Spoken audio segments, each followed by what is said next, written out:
as well as the twin epics Chilapadikaram, Manimekalai. This is a major problem for the historian, and therefore a historian necessarily has to adopt a very rigorous methodology for using these texts, which have been composed over a very long period, probably nearly 6 centuries.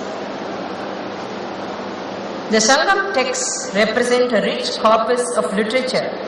which is the oldest among the literatures of the Dravidian group of languages. There can be no dispute over its historical value, despite the fact that it has been one of the most difficult corpus to be dated with absolute certainty, especially in view of the fact that there are at least 3 stages in the evolution of the Sangam textual tradition. The first, its composition; the second, its collection or compilation and redaction as a literary canon; and third, the commentaries on the text,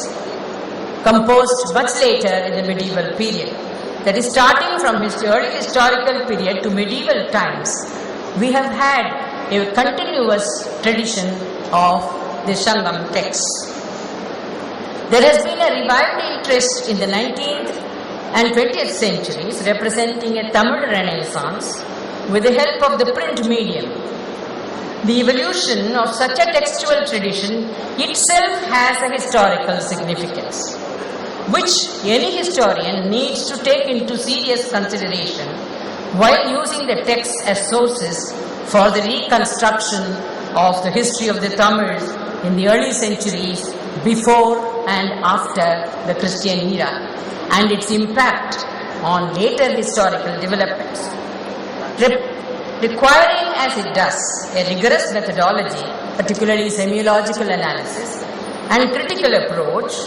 the historian necessarily turns to other contemporary sources and later commentaries to make a relative assessment of its value as sources of history. Further, it is unhistorical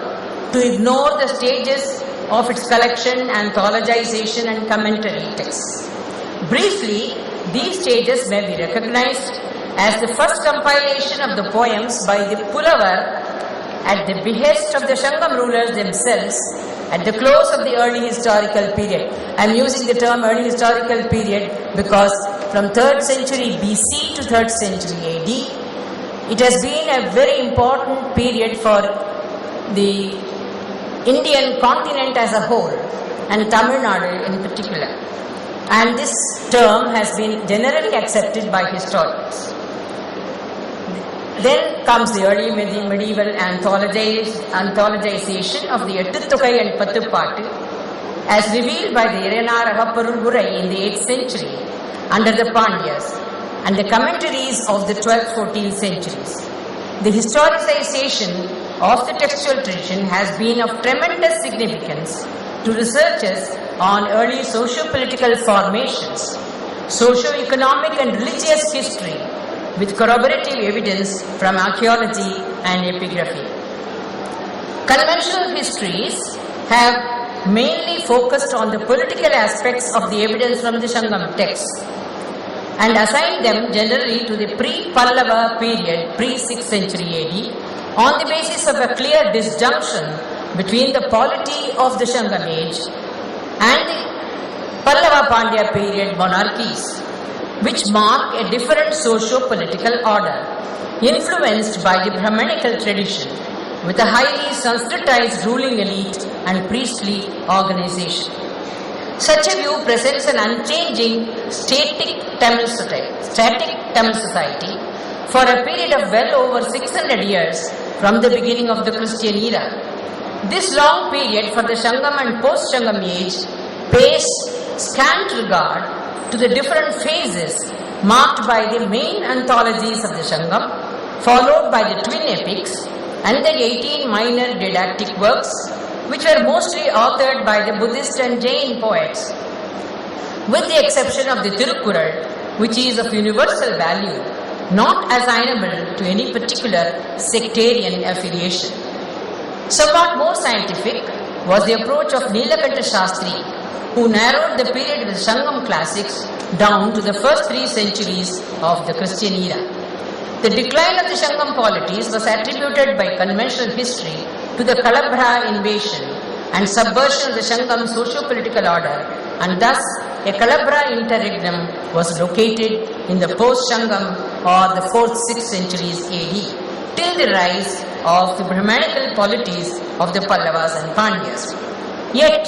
the conventional periodization and focus on political history seem to have ignored other considerations like Ashokan edicts referring to the Chera Chola Pandyas as early as the 3rd century BC. And also the relationship between the megalithic archaeological culture of the Iron Age and the early historic Sangam Tamils. It was not a serious consideration in their approach, although it is now possible to locate the end phases of the megalithic culture with the early historical period, coinciding with the Sangam polities and Sangam heroic poetry. The nomenclature Sangam age for this long period, 3rd century BC to 6th century AD, would not be appropriate, as different phases may be recognized within the early historical period in the development of a tribal society towards a state society. The term post-Sangam similarly does not clearly indicate the nature of the period, which was one of transition towards a state society. Here I would like to present 3 areas wherein researches have been fruitful and historically viable. The first is the nature of the social formation revealed by the Sangam texts, the changes which occurred during the long period of 6 centuries, 300 BC to 300 AD, of the early historical period, and later the nature of urbanization. Urbanization, by which I mean the development of trade and towns and cities. And finally, the transformations which took place in the Brahmanical and Shramanical religious traditions and their impact on the developments of the period of transition 4th to 6th centuries, and then later in the early medieval period when the texts were actually anthologized in the 8th century. Recent researchers on early historical Tamilagam have demonstrated that the texts and their colophons and invocatory verses need to be situated in the context in which they were composed and compiled and redacted into a literary canon and anthologized, marking the transformation for tribal society to a state society. From tribal forms of worship, that is the intensely humanistic and anthropocentric forms of worship, into a formalized system of beliefs and practices with claims to universalism, and the change from the tribal egalitarian social organization into a stratified caste-based society under the influence of the Brahmanical socio-religious traditions. Recent epigraphic studies also have altered the picture considerably, especially in view of the study of urbanization and trade and commerce, which has been mainly so far based on the Greco-Roman classical accounts, which talk about the Roman trade with India or the Mediterranean trade with India and other regions. Thus, conventional history has not taken into consideration the socio-economic aspects, but they glorified the Sangam age as one of great kingdoms with well-organized administrative structures and territorial